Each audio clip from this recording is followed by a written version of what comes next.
7 toxic habits sabotaging your trading, greed without a plan, GATO culture, FOMO, and more. You want a hard truth. Dude, the market is not punishing your lack of effort. It is punishing your lack of structure dressed up as ambition. You call it hunger. The chart calls it noise. You name it drive. Your equity curve calls it leaks. Greed without a plan is not energy. It is a hole in the bucket. You pour in wins and they drip out the bottom. Slow at first, then faster, until you swear the bucket is cursed. No worries. Right? Another setup will fix it. Another pair. Another time frame. Another narrative. That is how the leak becomes a flood while you keep telling yourself the bucket is fine. Look at what happens when expectation floats free. You chase a pump and get wrecked on the retrace. Then, double down because the last candle felt personal. You grab a quick scalp, then decide the day owes you more. So, the scalp becomes a swing and the stop becomes a prayer. That is not aggressiveness. That is greed without a ceiling. A ceiling is not a dream board number. A ceiling is a defined slice where the session is done. Without it, every green trade becomes bait for the next red one. The market does not need to beat you. It only needs to keep you reaching. Reach long enough and you will pay for the win you already had with the loss you refused to accept. This flavor of greed smiles during a win and quietly redraws the target while you are celebrating. The target was 1 clean risk unit. Then it morphs into 2. Then it mutates into 3 because the last candle stretched and your ego stretched with it. Then it becomes what you label letting profits run. But really it is refusing to bank anything because banking something admits the next move might not be yours. When gains are imaginary, drawdowns get real fast. Losses do not need your permission. They just arrive. And when they do, greed will invoice you for every promise you made to your own ego when price was moving your way. Notice the pattern. The plan lives as a sentence, not a system.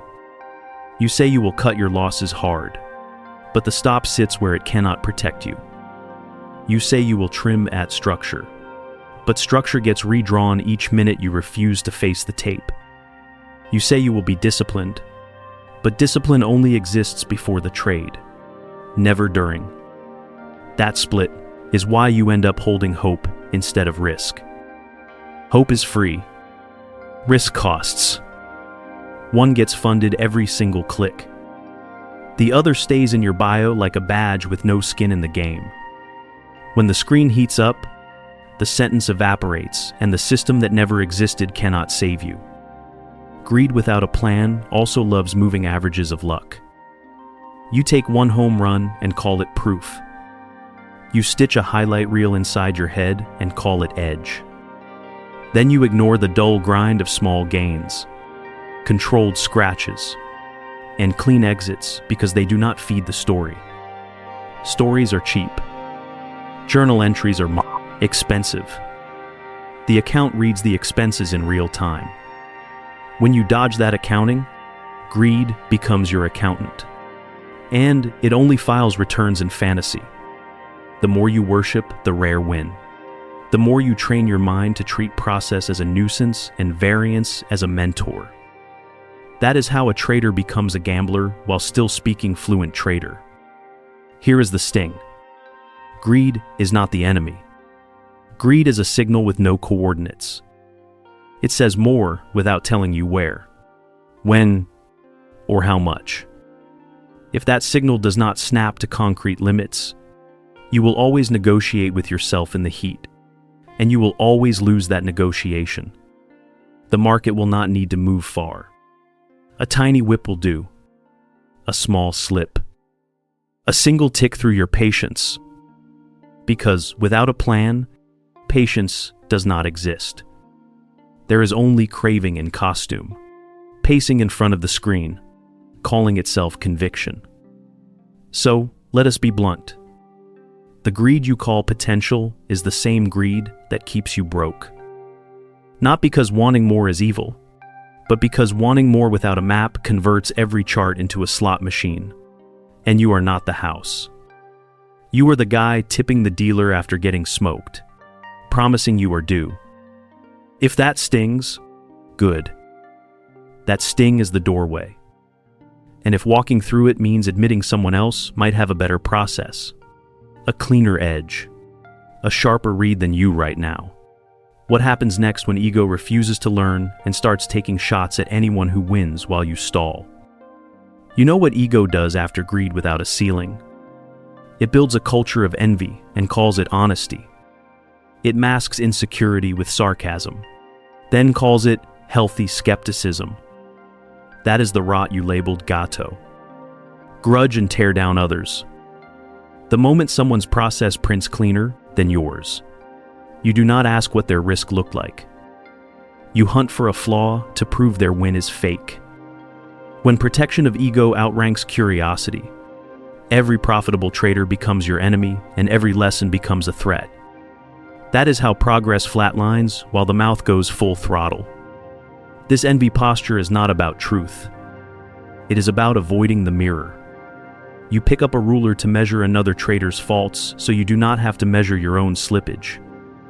You call it due diligence. The chart calls it denial. You say you are exposing hype.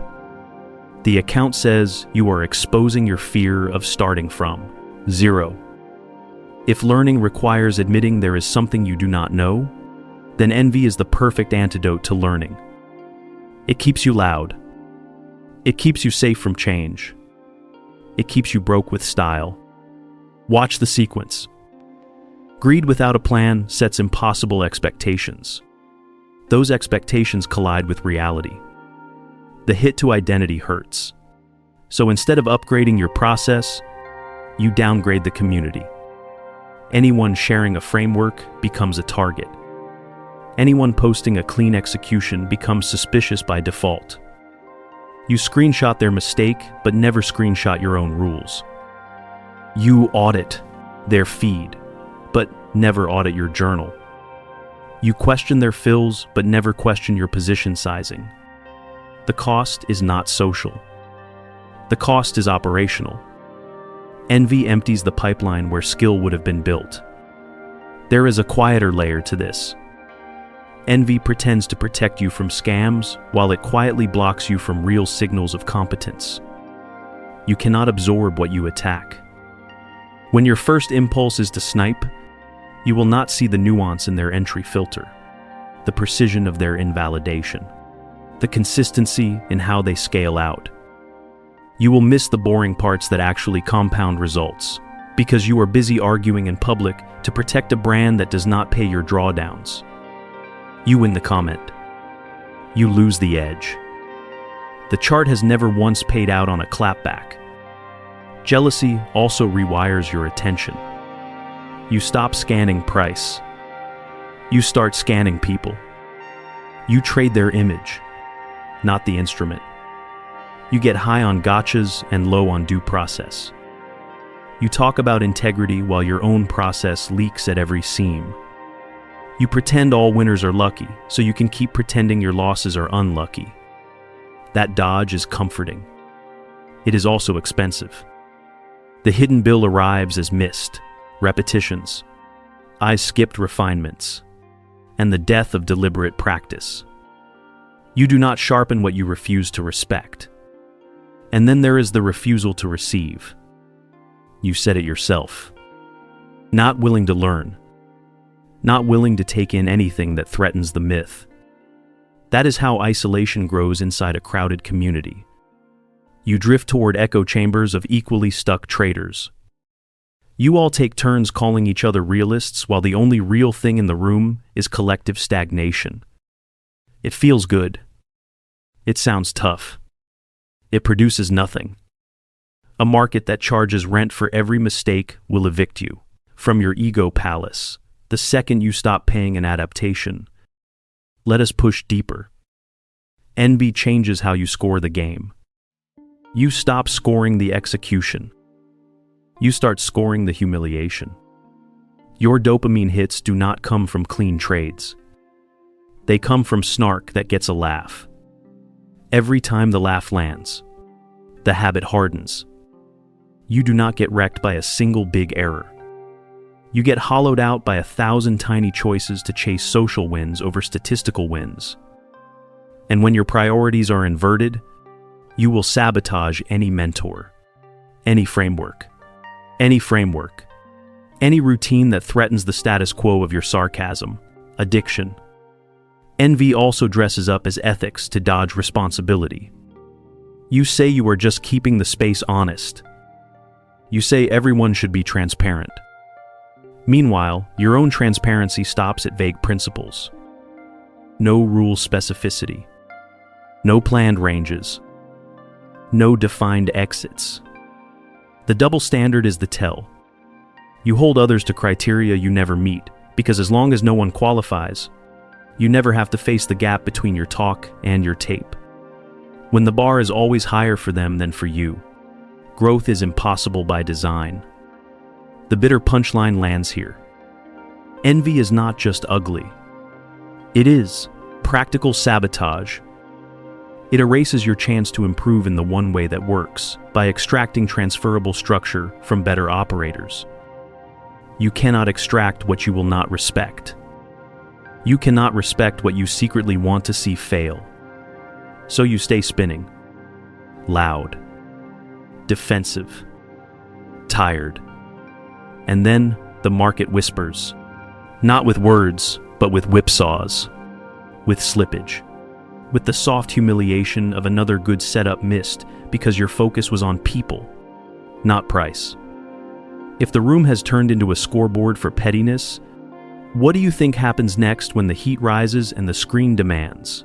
The emotional steadiness you have not built. Envy does not stay in the comments. It leaks into the keyboard. It becomes heat in the fingers. It turns the next click into therapy. That is where the too emotional line bites. You said there is no room for emotion. True. The screen does not punish feelings. It punishes the trades you place to manage those feelings. After you spend a session tearing others down, the chart becomes a mirror that you try to fix with entries. You do not trade price. You trade mood. That is why the same setup looks heroic when you are up and looks terrifying when you are down. The market did not change. Your pulse did. Emotional trading is not random. It is patterned. There is the victory hangover, where a green streak turns you into a genius right before the pullback slaps the crown off. There is the revenge spiral, where one sharp loss becomes a crusade to prove the tape wrong. There is the boredom grind, where you take a mediocre signal just to feel alive, promising it is only a scalp. Then you babysit a loser for half the day, because closing it would admit the entry was a dopamine purchase. When the motive is relief, not edge, the outcome is almost guaranteed. You get wrecked on a pump and dump and call it unfair. Then swear the next one will be different while recreating the same ingredients. Here is the structure you keep ignoring. Feelings are not the enemy. They are just terrible position managers. Fear cuts winners early because safety feels like certainty. Greed stretches targets because fantasy feels like control. Hope keeps losers open because deferring pain feels like progress. Regret widens stops because avoiding the sting feels like strategy. None of that is planning. That is just your nervous system running a hedge fund with zero compliance. If the chart is a battlefield, your emotions are the fog. And in the fog, you will mistake noise for signal, randomness for skill, and variance for vindication. Notice how too emotional breeds inconsistency, and inconsistency destroys any chance of real evaluation. You say you want to cut your losses hard, then you soften the stop, because this one feels different. You say you want to let winners breathe, then you suffocate them the second the candle wobbles. You say you want a high probability entry, Then you chase the third minute of a move because silence felt like failure. Every time the plan bends to how you feel, the data bends with it. Then you stare at the journal and claim nothing works. No worries. It all works when rules are optional. Right. Another layer. Emotion stealth edits reality. You rename recklessness as intuition when you are excited. You rename cowardice as prudence when you are scared. You talk about patience while glued to the 1-minute chart, refreshing every tick like it owes you a compliment. This is not about moral judgment. It is about operational clarity. If the trade is chosen by a craving, it will be managed by the same craving. Cravings do not scale. They escalate. That is why size creeps up after a hit. That is why time frames drift when boredom wins. That is why a day meant for 2 clean attempts turns into 5 messy stabs and a speech about how spreads were unfair. Emotional noise also scrambles your read of structure. You start seeing what you want to see. You force a bias onto price because flipping would feel like betrayal. You redraw levels to co-sign your hope. You ignore invalidation because canceling the idea would cancel the identity that picked it. You talk about conviction like it is a badge. The chart hears addiction. When identity is anchored to a narrative, you will protect the narrative at the expense of the account. The cost shows up as missed exits, late exits, no exits, and then the classic Hail Mary, holding overnight because maybe the market will apologize in the morning. Let us be cruelly precise. Emotion is a hidden leverage multiplier. It takes a small mistake and magnifies it. It takes one sloppy click and turns it into a session-long hostage situation. It convinces you that taking a break is weakness and that pressing is strength. It resists the boring habits that would stabilize you because boredom starves the adrenaline loop you secretly live for. You do not need another indicator. You need fewer excuses for why the tape should care how you feel. The market is not your therapist. It is a ledger. It records. It does not console. Here is the kicker that stings the most. Being too emotional is not just about outbursts or rants. It is the silent edits you make to your own story so you can sleep. You call it noise when a loss exposes your bias. You call it manipulation when you chased into exhaustion. You call it unlucky when you ignored your own rule. You switch labels to avoid the mirror. Which raises the next question like a blade. The problem is not just feelings, but the lies you tell to hide them from yourself. What happens to a trader who refuses to be brutally honest about the real reason behind each click? Self-deception is the quietest drawdown on your account. You think the enemy is emotion. I am telling you the enemy is the story you build to hide your emotion and dress it as logic. You wrote it yourself. Be honest with yourself. Be honest with the market. Good line. But in practice, honesty is the first thing to get cut when the heat shows up. You swear you followed plan, then you tweak the plan retroactively to match the outcome. You swear you cut your losses hard, then you rename the soft stop as tactical flexibility. You swear you kept it simple, then you add a filter after the fact to justify a click that never should have happened. The lie is not spectacular. It is tiny. It is routine. It is lethal. Let us contrast the fantasy with the tape. In fantasy, you are systematic. In reality, your rules live in your mouth, not in your execution. In fantasy, you let profits breathe. In reality, you suffocate gains the moment your heartbeat spikes. In fantasy, you take only clean signals. In reality, you label hope as confluence and fear as prudence. The market does not grade your intentions. It grades your fills. It grades your exits.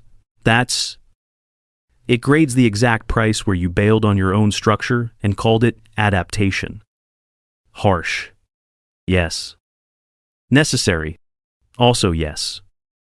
There is a specific flavor of dishonesty that burns the slowest, the sanitized journal. You record the entry and the exit. You skip the feelings and the rule deviations because they make you look amateur in front of yourself. You hide the slippage behind a shrug. You hide the revenge, click behind a label like exploratory. You hide the fear cut behind noble risk control.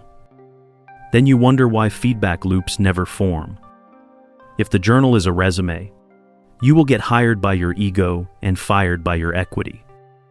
If the journal is a mirror, you might actually see the habits that keep bleeding you.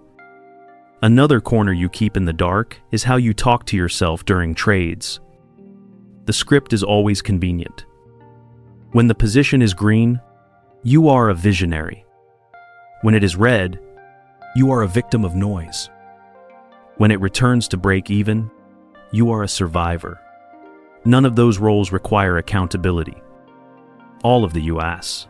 Them dodge the simplest question that honesty would ask. What was the invalidation before the click? And did you honor it with 0 edits? If you cannot answer that in one clean sentence, everything else is theater. Honesty with the market is not poetry. It is measurements and consequences. It is defining the 1 or 2 invalidation gates that kill the idea. It is logging the reason to exit before you enter, then refusing to negotiate when that reason triggers. It is writing the expectations in plain language, so future you cannot gaslight past you with clever explanations. It is admitting that cutting late is not cutting hard. It is paying extra to keep a mirage alive for a few more candles. You do not need a pep talk. You need to stop giving exceptions a cute name and start calling them what they are, a quiet refusal to accept reality. Here comes the harshest split. Naive thinking believes the market rewards sincerity. Harsh reality pays only for alignment. Sincerity without alignment is cosplay. Alignment looks boring because it is boring. Same setups, same size, same exits, same silence when nothing is there. The ego hates that monotony, so it fabricates drama and calls it intuition. That is the lie in a leather jacket that blows up accounts. If your identity needs action to feel alive, honesty will feel like death. But it is not death. It is discipline. And discipline is just honesty repeated until your nervous system calms down. There is also a defensive trick. You use complexity to avoid truth. You pile on indicators, time frames, and micro rules, so the system becomes too dense to audit. Then every loss has a technical explanation, and none of them require you to say the one sentence that would change your trajectory. I broke my own rule because I did not want to feel the small pain. So I chose the large one. That sentence is the whole difference. It stings. It frees. It is a door you can walk through today without asking anyone's permission. But you will not walk through if the next dopamine hit depends on pretending the plan was flawless. Now, connect the dots. If honesty collapses, identity needs a crutch. It will not be structure, because structure exposes the lie. It will not be solitude, because solitude amplifies the mirror. So you reach for a crowd. You look for confirmation to drown out the doubt you refuse to confront. You start sampling other voices not to learn, but to borrow conviction. And once conviction is borrowed, you are no longer trading your plan. You are leasing someone else's. Lease payments come due with interest. The market collects on schedule. If you cannot be brutally straight with yourself at your own screen, what do you think happens next when the herd starts running and the timeline lights up with signals that feel like safety and smell like opportunity? Crowds feel safe until they sprint. Then safety becomes stampede. That is the herd psychology you flagged. FOMO is not hunger. It is outsourced conviction. It replaces edge with consensus and calls it confirmation. After honesty collapses, borrowed certainty looks like oxygen. You scroll, you scan, you sample, and the noise begins to sound like proof. But proof from volume is not proof. It is volume. When the feed agrees with your bias, you click faster. When the feed disagrees, you keep scrolling until someone validates the entry you already decided to take. That is not analysis. That is shopping for permission. There is an alternative lens that cuts through this. Instead of hunting for a signal that everyone shares, anchor to a statement that no crowd can. Provide the edge sentence. One sentence, plain words, what you see, where it dies, and how it pays. Nothing spiritual, nothing theatrical, just a trigger, an invalidation, and a distribution plan that does not require anyone else's heartbeat. Herd impulse loses power when the why, the where, and the when are written down before the click and left unedited after. Crowds thrive on edits. Ownership thrives on pre-commitment. Now flip the free lunch habit. The dependency on calls, on handouts, on ready-made trades dressed up as mentorship is just fear with better marketing. Outsource thinking keeps you innocent. If it fails, blame travels well. If it wins, the credit feels communal. Either way, no spine gets built. The exit ramp here is not isolation for its own sake. It is responsibility that does not outsource pain management. If a setup enters your book, it lives under your rules, or it does not enter at all. Borrowing conviction is expensive. Owning structure is cheaper over time because it compounds competence, not just outcomes. The market records outcomes. Your growth record structure. Only one of those can be trained on purpose. Impatience is the third parasite in this cluster. Always needing a position. Always needing a screen to prove you are in the game. The escape route treats waiting as an actual position with a cost and a payoff. Waiting costs adrenaline. Waiting pays clarity. The impatient version of you treats flat as failure. The patient version treats flat as filtration. When the screen is quiet, size is zero by design. The trade becomes a permission you earn, not a right you demand. That single shift collapses a shocking amount of FOMO because there is no vacancy for it to rent. If nothing meets the written filter, nothing gets funded. No drama, no speech. Just silence that protects tomorrow's firepower. Notice how these alternatives do not rely on being a better person. They rely on better mechanics. When the urge to join the herd spikes, a mechanic breaks the loop, pre-written invalidation, pre-sized risk, predefined partials, and a hard session ceiling that turns off the casino lights on schedule. When the itch for a free call returns, a mechanic blocks the click, no entry without your own rationale captured in your own words. When the urge to trade every hour screams, a mechanic dampens it, defined sessions, defined number of attempts, defined backlog of setups that you can actually count on one hand. Mechanics are not inspirational. They are friction that saves you when inspiration lies. You can feel the contrast. Herd thinking asks how many people agree. Ownership thinking asks whether the plan survives contact with invalidation. Free lunch thinking asks who has a signal. Ownership thinking asks whether the signal can be run by your rules without edits. Impatient thinking asks what can be traded right now. Ownership thinking asks whether trading right now improves the future win rate or just feeds today's nerves. The differences are not poetic. They are operational and cold. Exactly the temperature the market runs at. There is a hard twist here. The more you practice these mechanics, the quieter your identity becomes. That quiet will feel like loss at first. Less chatter, less swagger, less noise to prove you belong. But that quiet is the space where conviction gets built without applause. Where the crowd can run and your hand does not.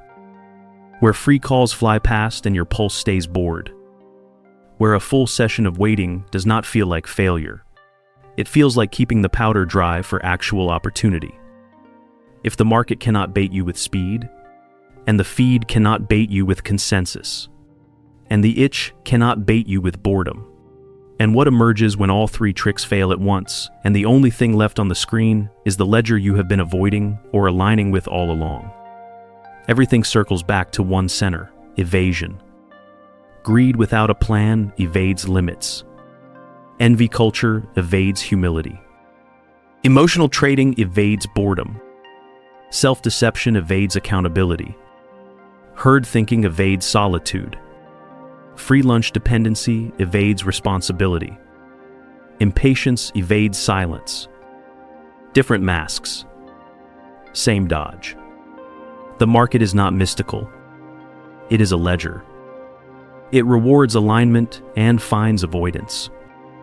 If the account keeps writing you tickets, it is not because the tape hates you. It is because the structure you keep avoiding keeps invoicing with interest. Harmony here does not look like a pep rally. It looks like subtraction. Less theater, fewer edits. Smaller promises. Smaller leaps. You already saw it in each failure pattern. The leak was not intensity. The leak was absence of boundaries. So, the fix does not shout. It trims. It cuts the ceiling on wins, so celebration does not mutate into overreach. It trims the impulse to snipe others, so curiosity can fund your learning. It trims the urge to medicate emotions with entries, so the plan can breathe without your pulse choking it. When noise is removed, signal does not need to be found. It appears. Consider what your own notes have been saying between the lines. When the plan is written before the click and left unedited after, greed has nowhere to negotiate. When the journal records the rule broken, not the excuse, self-deception has nowhere to hide. When waiting is treated as a paid position, impatience loses its badge. When a single sentence defines the edge, herd noise has no doorway to rent. When you own the rationale, free calls cannot claim the exit. These are not moral upgrades. They are mechanical constraints that throttle the exact behaviors that were hollowing you out. I am not selling enlightenment. I am describing plumbing. Tight pipes. No leaks. The mind loves drama. The ledger loves flow control. The mind craves novelty. The ledger craves repetition. The mind wants applause. The ledger wants alignment. Every trait you flagged breaks flow control. Unlimited greed blows the cap. GATO culture blows the intake filter. Over-emotion blows the pressure valve. Dishonesty warps the gauges. Herd impulse reroutes the flow to other people's systems. Free lunch thinking splices in foreign pipes that do not fit your frame. Impatience punches holes everywhere and calls them shortcuts. The fix is not inspiration. It is replumbing your routine so the system can carry pressure without bursting. Here is the subtlest harmony. The quieter you become, the sharper you aim.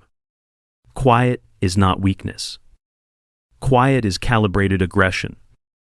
It is the kind that does not need a crowd, does not need a rant, does not need the next candle to validate identity. It is the kind that sizes to the plan and leaves the plan alone. It is the kind that cuts when invalidation triggers without asking the ego for a permission slip. It is the kind that banks when the distribution plan says, bank. Not when the thrill says, maybe hold a bit more. Quiet is not a mood. It is an outcome of structure that removes the need to perform. None of this cancels courage. It channels it. Courage is not swinging bigger after a hit. Courage is letting boredom starve the parts of you that only feel alive in chaos. Courage is taking the small pain at the right time, so the large pain does not get a chance. Courage is being exact about the reason an idea dies, and being indifferent about whose feed agrees. Courage is sitting out a whole session because the setup never cleared the bar you wrote when you were calm. The screen does not pay for heroics. It pays for consistency under pressure. So what now? Not a ceremony. Not a vow.